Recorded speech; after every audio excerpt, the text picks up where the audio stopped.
എങ്ങനെയാണ് ജീവിതം ആസ്വദിക്കേണ്ടത്? ഒറ്റ വാക്യത്തിൽ ഉത്തരം കിട്ടുന്ന ചോദ്യമല്ല.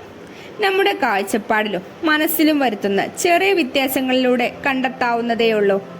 ജീവിതത്തെ ആയാസരഹിതമായി എപ്പോഴും സമീപിക്കുന്നുവോ അപ്പോഴൊക്കെ നമുക്ക് സന്തോഷത്തിലായിരിക്കും. ചില കുട്ടികൾ ഒരുപാട് സന്തോഷത്തോടെയാണ് ചിത്രകഥയും നോവലുമൊക്കെ വായിക്കുന്നത്.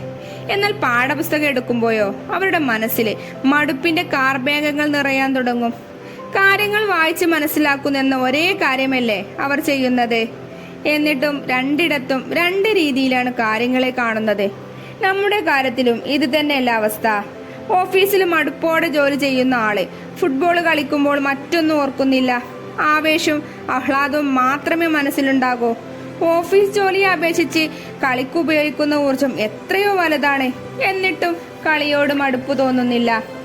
ടിവിയിലൂടെ ഒരു കോമഡി സിനിമ കാണുമ്പോഴും കളികളിൽ ഏർപ്പെടുമ്പോഴും ഒക്കെ ചിരിയുടെ പൂമ്പൊടികൾ എത്ര വേഗമാ മനസ്സിൽ വീഴുന്നത്. ചെയ്യുന്ന കാര്യമല്ല, മനസ്സ് അതിലെങ്ങനെ ഇടപെടുന്നു എന്നതിനെ അടിസ്ഥാനമാക്കിയാണ് സന്തോഷവും സങ്കടവും നിരാശയും ഉണ്ടാകുന്നത്. പാഠപുസ്തകത്തെ പഠന ഭാഗങ്ങളെ കഥാപാത്രങ്ങളായി കാണാൻ പരിശീലിക്കുക. കുട്ടികളെ കാണുന്ന കാർട്ടൂണുകളിലെ വായിക്കുന്ന പുസ്തകങ്ങളിലെ കഥാപാത്രങ്ങളായി പഠനത്തെ മാറ്റുക. ജോലിയും ഇതുപോലെ തന്നെ. ഓഫീസ് ഫുട്ബോൾ ഗ്രൗണ്ടാണ്. ബോൾ നിങ്ങളുടെ കയ്യിൽ ഇടങ്കാലിട്ട് വീഴ്ത്താനും ഇടിച്ചു വീഴ്ത്താനും എതിർ ടീമിലുള്ളവർ ശ്രമിക്കും. അത് പേടിച്ച് തളർന്നിരുന്നാലോ അതിലെന്ത് രസമാണുള്ളത്.